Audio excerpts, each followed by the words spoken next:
राहुल गांधी आज मुंबई में थे।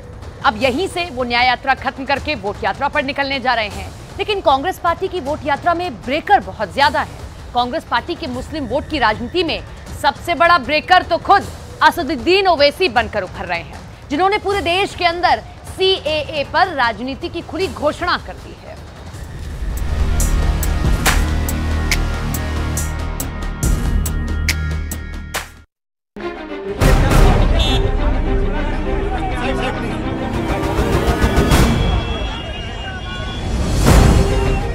राहुल गांधी की टीम ने सोशल मीडिया पर एक ट्रेलर जारी किया है। ये इसी ट्रेलर की तस्वीरें हैं। इस पूरे ट्रेलर में राहुल गांधी को कांग्रेस पार्टी के नायक के तौर पर दिखाया गया है। नफरत के बाजार में मोहब्बत की दुकान खुलेगी। न्याय की ये आंधी ना रुकेगी ना थमेगी। मणिपुर से मुंबई तक गली। लेकिन क्या राहुल गांधी देश के नायक बन सकते हैं? इस सवाल का जवाब कांग्रेस पार्टी अब भी तलाश रही है। हाथ से हाथ जुड़ गए, दिल से दिल मिल गए, कदमों से कदम मिलाया है। हमने नफरत को मिलकर हराया है। अब हक की बात चल पड़ी है। आई अब फैसले की घड़ी है। कांग्रेस पार्टी को एक नहीं बल्कि एक साथ कई चुनौतियों को झेलना पड़ रहा है। एक तरफ इंडिया गठबंधन के अंदर राहुल गांधी को राज्यों के छत्रपों से सीट बंटवारे को लेकर जद्दोजहद करनी पड़ रही है, और दूसरी तरफ इंडिया अलायंस के बाहर भी AIMIM के अध्यक्ष असदुद्दीन ओवैसी कांग्रेस पार्टी के लिए बहुत बड़ी मुश्किल बनते जा रहे हैं। ओवैसी ने लोकसभा चुनाव की शुरुआत के साथ ही अपनी हर सभा में CAA को एक बहुत बड़ा चुनावी मुद्दा बनाना शुरू कर दिया है कि CAA कानून को आप सिर्फ CAA के तौर पर नहीं देख सकते। CAA के कानून को आपको NPR और NRC से जोड़कर देखना पड़ेगा। अब ये बीजेपी और संघ परिवार के लोग बोलेंगे, तुम क्या नहीं चाहते पाकिस्तान, अफगानिस्तान, बांग्लादेश के हिंदू, सिख, ईसाई, ये बौद्ध मजहब के लोग भारत को आ जाएं, ये उनको शहरियत ना मिले? मैं कभी खिलाफ नहीं था, बिल्कुल दीजिए आप, मगर हमारा एतराज यह है कि मजहब की बुनियाद पर नहीं कानून बनाया जा सकता।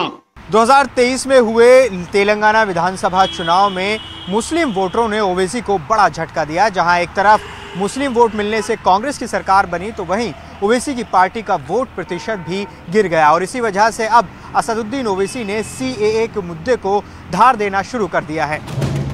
कांग्रेस पार्टी इस बार चुनाव में बहुत ही चतुराई से मुस्लिम वोटरों को उनके हितों की रक्षा करने का संकेत दे रही है। महाराष्ट्र के मुंबई में राहुल गांधी ने अपनी न्याय यात्रा का समापन किया, और इस खास मौके पर उन्होंने सबसे सघन आबादी वाले इलाके धारावी के अंदर एक बड़ी सभा की। धारावी महाराष्ट्र का एक ऐसा इलाका है जहां पर मुस्लिम आबादी की बड़ी तादाद है, और यहां पर राहुल गांधी ने एक चुनाव सभा को संबोधित करते हुए कहा, क्योंकि न्याय यात्रा का मकसद नफरत के बाजार में मोहब्बत की दुकान खोलना है। नफरत के बाजार में मोहब्बत की दुकान खुलेगी। न्याय की ये आंधी ना रुकेगी ना थमेगी। कांग्रेस को उम्मीद है कि उसकी मोहब्बत की दुकान वाले कैंपेन का असर भारतीय जनमानस पर पड़ने जा रहा है। तो हमने पिछले वाले यात्रा में नफरत के बाजार में मोहब्बत की दुकान खोली, और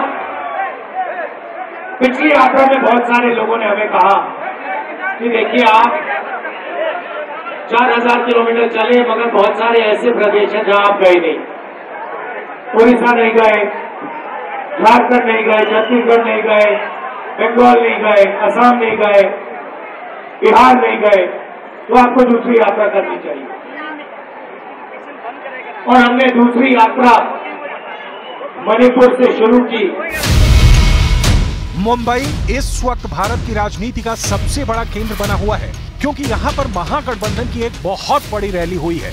इस रैली का महत्व इसलिए काफी ज्यादा है क्योंकि मुंबई के अंदर ही राहुल गांधी की न्याय यात्रा का समापन हुआ है, और इस मौके को भव्य बनाने के लिए कांग्रेस पार्टी ने विपक्षी महागठबंधन के बड़े बड़े नेताओं को इकट्ठा किया है। कांग्रेस नहीं होती तो देश को आजादी नहीं मिलती, कांग्रेस नहीं होती तो देश को नेतृत्व नहीं मिलता। पंडित नेहरू से लेकर मनमोहन सिंह तक कांग्रेस नहीं होती तो पाकिस्तान के 2 टुकड़े नहीं होते। राहुल जी राजनीति कम करते हैं मेरे हिसाब से, वो देश के बारे में सोचते हैं, गरीबों के न्याय के बारे में सोचते हैं। तो उनका मकसद था लोगों में एक जागरूकता लाना, वो जागरूकता जरूर आई है। विपक्षी गठबंधन की राजनीतिक पार्टियों के सामने सबसे बड़ी मुश्किल उनका आधार वोट या बेस वोट है, जो कि मुस्लिम है। लेकिन मुस्लिम वोट की अपनी सीमाएं हैं। देश में 20% से भी कम मुस्लिम वोट है, तो वहीं दूसरी तरफ बीजेपी अपनी हिंदुत्ववादी राजनीति की वजह से 80% हिंदू वोटों पर दावा रखती है। ऐसे में कांग्रेस पार्टी और विपक्षी गठबंधन की दूसरी पार्टियों के सामने एक ही विकल्प है कि मुस्लिम वोट के साथ हिंदुओं के जातिगत वोट का मिश्रण करके चुनाव जीतने लायक परिस्थितियां पैदा की जा सके। लेकिन मुश्किल यह है कि बीजेपी ने राष्ट्रीय मुद्दों को उठाकर अपना वोट एकजुट करने की भरसक कोशिश की है, और ऐसे में विपक्ष की दाल गलना इतना आसान नहीं है।